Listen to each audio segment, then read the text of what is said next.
Bollywood ചിത്രങ്ങളിലൂടെയും Tamil ചിത്രങ്ങളിലൂടെയും cinema ജീവിതം ആരംഭിച്ച നടിമാരാണ് സുകന്യയും മധുബാലയും. മോഹൻലാൽ എന്ന നടന്റെ വിസ്മയത്തെക്കുറിച്ച് പ്രതിപാദിക്കുകയാണ് ഇരുവരും. മലയാളത്തിൽ ആദ്യമായി അഭിനയിച്ചത് മമ്മൂട്ടി എന്ന മഹാനടന്റെ കൂടെയാണെങ്കിലും സുകന്യയും മധുബാലയും ശ്രദ്ധിക്കപ്പെട്ടത് മോഹൻലാൽ എന്ന നടന്റെ കൂടെ അഭിനയിച്ച യോധയും ചന്ദ്രലേഖയുമാണ്. യോധ എന്ന ഒറ്റ ചിത്രം കൊണ്ട് തന്നെ മലയാളികൾക്ക് ഏറെ സുപരിചിതയായ നടിയാണ് മധുബാല. മണിരത്നം സംവിധാനം ചെയ്ത ചിത്രമായ റോജയിലെ പ്രകടനവും വലിയ സ്വീകാര്യത മധുബാലയ്ക്ക് നേടിക്കൊടുത്തു. മണിരത്നം ഒരുക്കിയ മോഹൻലാൽ ചിത്രം ഇരുവറിൽ നറുമുഖയെ എന്ന ഗാനരംഗത്തിൽ താരം പ്രത്യക്ഷപ്പെടുന്നുണ്ട്. ആ ഗാനം 10 സിനിമകൾക്ക് തുല്യമായിരുന്നു എന്നാണ് മധുബാല പറയുന്നത്. ഗാനരംഗത്തെ താൻ ശകുന്തളയും മോഹൻലാൽ ദുഷ്യന്തനുമായാണ് അഭിനയിച്ചിരിക്കുന്നത്. ആ പാട്ട് സീനിലെ മോഹൻലാലിന്റെ നൃത്തം കണ്ടാൽ നൃത്തം പരിശീലിപ്പിച്ചതുപോലെ തോന്നുന്നുവെന്നും മധുബാല പറയുന്നു. 10 സിനിമകൾ ചെയ്തതിന് തുല്യമായി ആ ഒരു ഗാനം.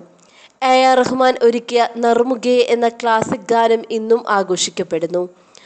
ഒരു ഗാനരംഗത്തിന് വേണ്ടി മാത്രമാണ് വരണമെന്ന് പറഞ്ഞപ്പോൾ മറ്റൊന്നും ആലോചിച്ചില്ല. വിളിക്കുന്നത് മണിരത്നം സാറാണ്. അതിരപ്പള്ളിയിലെ മനോഹരമായ ലൊക്കേഷനിൽ ബ്ലാക്ക് ആൻഡ് വൈറ്റിൽ ചിത്രീകരിച്ച മനോഹരമായ ഗാനം ലാലേട്ടൻ ദുഷ്യന്തനും ഞാൻ ശകുന്തളയുമായി. നൃത്തം ചെയ്യാനുള്ള ലാലേട്ടൻ്റെ കഴിവാണ് എടുത്തു പറയേണ്ടത്. അദ്ദേഹം ഞങ്ങളെപ്പോലെ ശാസ്ത്രീയ നൃത്തം പരിശീലിച്ച വ്യക്തിയല്ല. പക്ഷേ അദ്ദേഹം നൃത്തം ചെയ്യുന്നത് കണ്ടാൽ അങ്ങനെ തോന്നില്ല. കുതിരപ്പുറത്ത് വരുന്ന രംഗമൊക്കെ കണ്ടാൽ കഥകളിലെ ദുഷ്യന്തനെ പോലെ തന്നെ തോന്നും. ഇന്നത്തെ കാലത്തും നൃത്തവേദികളിൽ നിറഞ്ഞു നിൽക്കുന്ന ഗാനമാണ് നറുമുഖയെ. മറ്റുള്ളവർ അതിന് ചുവട് വയ്ക്കുമ്പോൾ അഭിമാനവും സന്തോഷവും തോന്നുന്നു എന്ന് മധുബാല അഭിപ്രായപ്പെടുന്നു. അഭിനയത്തിന് പുറമെ നർത്തകി കൂടിയായ സുകന്യ മലയാളത്തിലും നിരവധി ഹിറ്റ് ചിത്രങ്ങളുടെ ഭാഗമായിട്ടുണ്ട്. മമ്മൂട്ടിയോടൊപ്പം സാഗരം സാക്ഷി, മോഹൻലാലിനൊപ്പം ചന്ദ്രലേഖ, ജയറാമിൻ്റെ നായികയെ തൂവൽ കൊട്ടാരം തുടങ്ങിയ ചിത്രങ്ങളിലും ശ്രദ്ധേയമായ കഥാപാത്രങ്ങൾ അവതരിപ്പിച്ച നടിയാണ് സുകന്യ.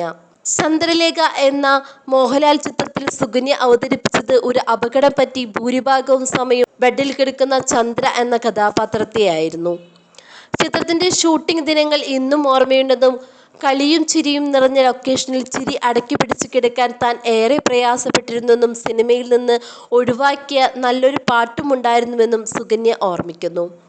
മോഹൻലാലിന്റെ അഭിനയത്തെക്കുറിച്ചും സുകന്യ കൂട്ടിച്ചേർത്തു. കളിയും ചിരിയും ഫുൾ ടൈം തമാശയുമാണ് ചന്ദ്രലേഖയുടെ ചിത്രീകരണം മുന്നോട്ട് പോയത്. കിടപ്പിലായ കഥാപാത്രമായി അഭിനയിച്ച ദിവസങ്ങൾ ഇന്നും മനസ്സിലുണ്ട്.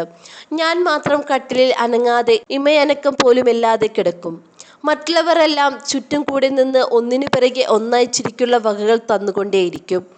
ചിരി അടക്കി കിടക്കാൻ ഞാൻ ഏറെ പാടുപെട്ടു.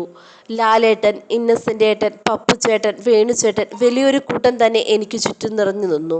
ചന്ദ്രലേഖയെക്കുറിച്ചുള്ള മറ്റൊരു ഓർമ്മ മനോഹരമായ ഒരു ഗാനത്തെക്കുറിച്ചാണ്.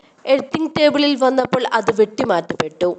എനിക്കേറെ ഇഷ്ടപ്പെട്ട ഒരുപാട് രംഗങ്ങൾ അതിലുമുണ്ടായിരുന്നു. ലാലേട്ടനൊപ്പം രക്തസാക്ഷികൾ സിന്ദാബാദിലും ഉടയോനിലും ഞാൻ അഭിനയിച്ചു. ഷോട്ട് തുടങ്ങും വരെ ലാലേട്ടൻ സംസാരിച്ചു കൊണ്ടേയിരിക്കും. ടേക്ക് വരുമ്പോൾ ആളാകെ മാറും.